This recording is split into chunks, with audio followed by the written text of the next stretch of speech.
Halo teman-teman, selamat malam semuanya. Semoga malam ini kita semua dalam keadaan baik-baik aja. Aku mau bawain lagi teman-teman firman Tuhan yang sudah dibawakan Pastor Andi minggu lalu yang berjudul tentang Ambassador of God. Dimana di sini sesuai dengan tema kita, yaitu budaya dalam menginjili.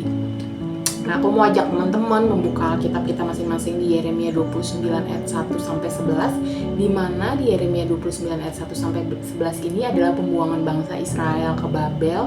Lalu bukan cuma mereka dibuang di situ, tetapi Tuhan memerintahkan mereka untuk mereka bisa menetap, menikah, memiliki keturunan, dan juga bekerja dan berdoa bagi kesejahteraan bangsa itu. Dan Tuhan berjanji setelah genap 70 tahun bahwa Tuhan akan memperhatikan mereka lagi dalam segala apa yang mereka harapkan, dan juga menepati janji-janjinya Tuhan untuk membawa mereka kembali dan Tuhan juga memperingatkan mereka untuk mereka tidak percaya kepada nabi-nabi palsu ketika mereka berada di dalam pembuangan, menceritakan tentang apalagi ketika mereka menceritakan tentang Tuhan, supaya mereka tidak ditipu, dan juga mereka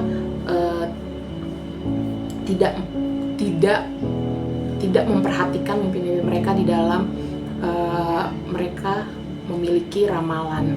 Nah, di sini juga kita bisa lihat bahwa di ayat 11 bahwa Tuhan Yesus juga membuat mereka yakin agar mereka bisa percaya bahwa rancangan apapun itu Tuhan berikan dan Tuhan lakukan kepada mereka itu adalah rancangan yang penuh dengan damai sejahtera, masa depan yang penuh harapan.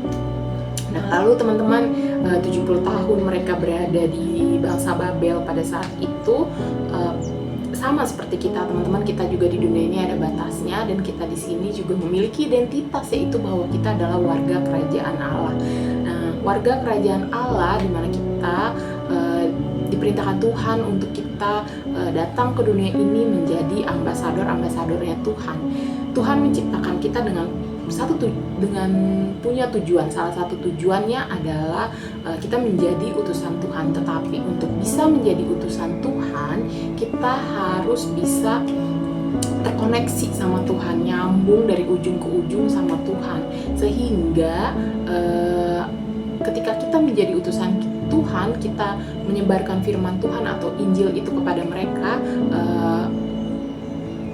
itu sesuai dengan apa yang Tuhan firmankan juga kepada kita, itu sesuai dengan kebenaran firman Tuhan. Tetapi pertanyaannya adalah, apakah kita nyambung sama Tuhan? Apakah kita punya koneksi yang sebegitu benarnya antara pribadi kita dan pribadi Tuhan? Nah, lalu teman-teman, apa sih yang Tuhan mau di dalam kehidupan kita ketika kita menjadi ambasadornya Tuhan? Yaitu yang pertama adalah menjadi wakil Tuhan. Nah, wakil Tuhan tidak boleh sama teman-teman dengan dunia. Kehidupan kita harus membuat mereka melihat Tuhan di dalam keseharian kita, dan juga pada akhirnya mereka mau belajar mengenal Tuhan untuk mereka bisa bertobat, dan juga mereka juga punya keinginan untuk tahu siapa Tuhan itu sendiri. Nah, tapi teman-teman, itu bagaimana dengan kita? Bagaimana cara kita punya hidup, teman-teman? Nah, yang kedua adalah jangan menjadi serupa dengan dunia. Kayak aku bilang tadi, sebagai wakil Tuhan kita nggak boleh sama dengan dunia. Kita harus memperhatikan cara kita hidup, teman-teman. Cara kita punya hidup, cara kita punya pergaulan, cara kita punya komunitas, teman-teman. Nah, di dalam dunia yang gelap ini mungkin ada komunitas yang nggak baik, pergaulan yang nggak baik, area lingkungan kita yang mungkin juga agak sedikit toksik. Tetapi teman-teman, ketika kita berada atau Tuhan taruh kita di situ, berarti ada satu tujuan Tuhan, yaitu dimana kita bisa menjadi terang bagi mereka, dan juga untuk diri kita nggak ikut-ikutan sama mereka, tetapi biarlah mereka yang seperti kita dan bukan kita yang seperti mereka, teman-teman, supaya kita bisa memperkenalkan Tuhan di dalam keseharian kita kepada mereka. Nah, Yang ketiga adalah jangan kita seperti turis, teman-teman. Nah, Yesus datang ke dunia itu menjadi contoh teladan yang sangat benar di dalam kehidupan kita, teman-teman. Dia datang bukan cuman datang mengunjungi kita lalu setelah itu dia pergi lagi ke surga, enggak teman-teman, tapi dia punya tujuan di sini. Bukan cuma tujuannya melayani saja, tetapi dia juga memiliki kasih yang nyata untuk kita semua. Bagaimana dia memberikan kasihnya itu, dan juga dia memperlihatkan buktinya dengan dia berkorban di atas kayu salib dan mau mati bagi kita teman-teman. Nah, itu tadi teman-teman, bagaimana dengan kita dalam melayani. Kayak di Muda kita melayani di homeless, teman-teman. Apakah kita pelayanan di homeless kita bisa melayani mereka hanya untuk kepentingan Tuhan, kepentingan kerajaan sorga, atau untuk kepentingan pribadi kita sendiri, teman-teman? Itu bisa dipertanyakan dan menjadi rema untuk kita semua. Nah, lalu bagaimana kita menginjili, teman-teman?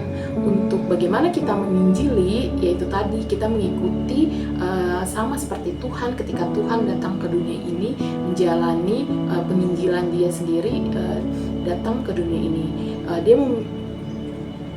Kita belajar tentang 4 hal yang sudah Tuhan ajarkan di dalam diri kita, di dalam hidup kita, bagaimana kita bisa menginjili. Yang pertama, belajar mengasihi, memikirkan kesejahteraan dan keselamatan mereka, meneladani kasih Yesus kepada kita, lalu bekerja berdoa untuk kepentingan mereka. Nah, sama seperti Tuhan Yesus, ketika Tuhan Yesus datang ke dunia, dia mengasihi kita, dia memikirkan bagaimana keselamatan kita, kesejahteraan hidup kita, meneladani kasih Bapa, lalu dia juga berdoa kepada Bapa untuk kepentingan kita, dan juga bekerja, yaitu dia bekerja dengan menginjili setiap orang yang mau mengenal Bapa pada saat itu. Lalu ya, pertanyaannya adalah, maukah kita seperti Yesus yang datang ke dunia ini? Ketika dia datang ke dunia ini, dia menjadi ambasadornya Bapa dan juga mau melayani kehidupan manusia yang ada di dunia ini. Dan juga kita bisa lihat bagaimana Tuhan Yesus punya karakter dalam cara dia menginjili, yaitu karakter dia bisa hidup melayani, bisa berkorban, bersabar, dan juga berdiri bagi kita, teman-teman. Berdiri dan juga memiliki kasih, yaitu dia rela mati untuk kita supaya kita juga bisa diselamatkan. Teman-teman, aku udah selesai. Terima kasih yang sudah mendengarkan. Nanti untuk membahas ambasadornya Tuhan ini, kita bisa bahas lagi di breakout room kita masing-masing, teman-teman. Terima kasih teman-teman, sampai jumpa.